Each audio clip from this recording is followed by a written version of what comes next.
Hello everyone, this is Devendra Sharma and welcome to my channel DRMTD। दोस्तों, आज हम शुरू करने वाले हैं चैप्टर 3 अंडरस्टैंडिंग क्वाड्रिलेटरल एक्सरसाइज 3.3 के अंदर क्वेश्चन नंबर 8। देखो दोस्तों, क्वेश्चन नंबर 8 का क्या कहना है। The following figure guns GUNS,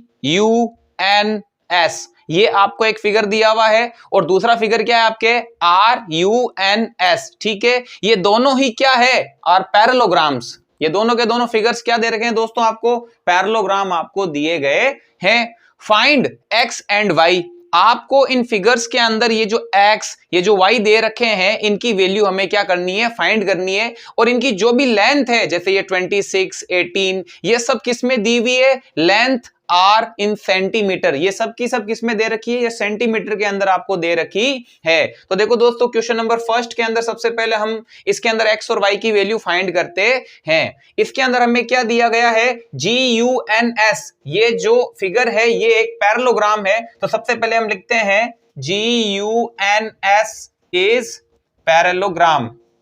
अब आपको पैरेललोग्राम की प्रॉपर्टी लर्न होनी चाहिए। पैरेललोग्राम के अंदर दोस्तों क्या होता है, पैरेललोग्राम के अंदर हमें पता है जो ऑपोजिट साइड्स होती है वो पैरेलल भी होती है और इक्वल भी होती है।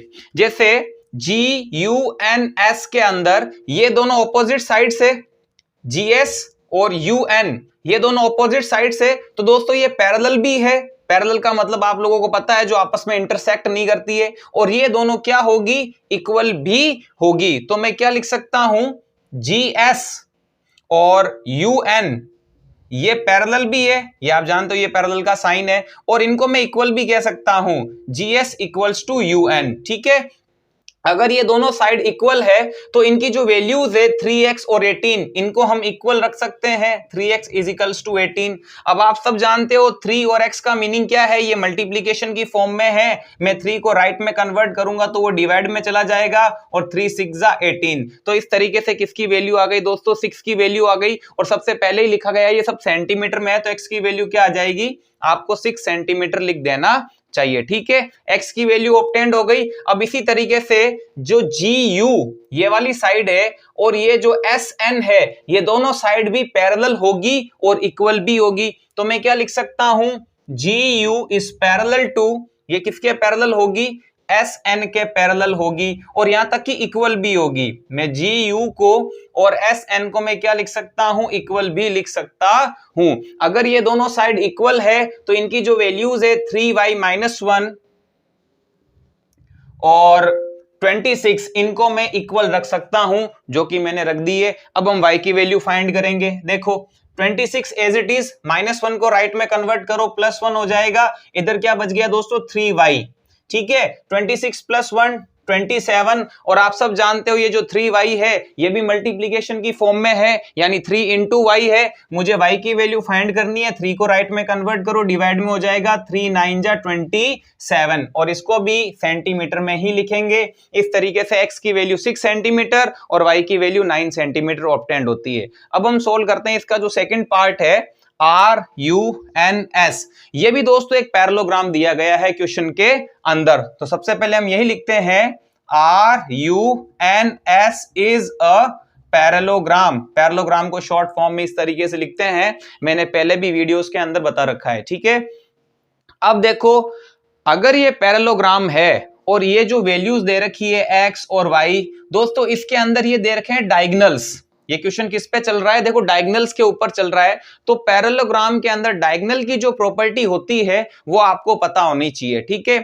पैरेललोग्राम के अंदर डायगोनल्स को लेकर क्या प्रॉपर्टी थी, हमने क्या प्रॉपर्टी पढ़ी थी, इसके अंदर प्रॉपर्टी थी कि इसकी जो डायगोनल्स होती है वो इक्वल तो नहीं होती है। जैसे कि ये जो डायगोनल है, अगर ये 10 सेंटीमीटर है तो ये 10 सेंटीमीटर नहीं होगी। डायगोनल्स इक्वल तो नहीं होती है, मगर जहां पर भी इंटरसेक्ट होती है, मान लेता हूं ये O पॉइंट है, यहां O पर इंटरसेक्ट होती है तो वहां हाफ हाफ हो जाएगी। तो मैं क्या कह सकता हूं, OU और OS ये आपस में क्या होगी, इक्वल होगी।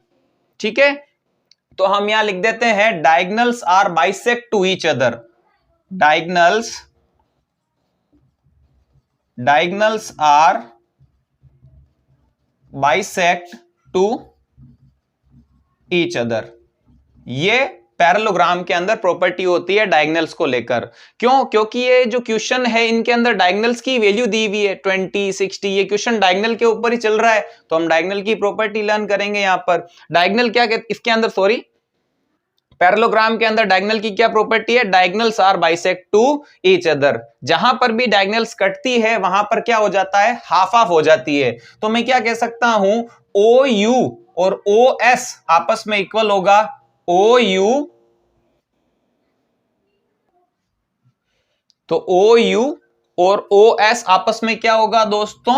इक्वल होगा। ठीक है, ओ यू कितना है? y+7 और ओ एस कितना है? 20। मैं फिर से रिपीट कर देता हूं, डायगोनल्स जिस पॉइंट पे कटती है वहां पर हाफ हाफ हो जाती है, यानी ओ यू और ओ एस इक्वल होगा। अब ओ यू की वैल्यू कितनी दे रखी थी? y+7, तो मैंने y+7 लिख दिया। ओ एस की वैल्यू कितनी दे रखी थी? 20, तो मैंने यहाँ पर 20 लिख दिया। ठीक है, अब देखो y की वैल्यू में फाइंड करनी है, +7 को राइट में कन्वर्ट करो तो -7 हो जाएगा।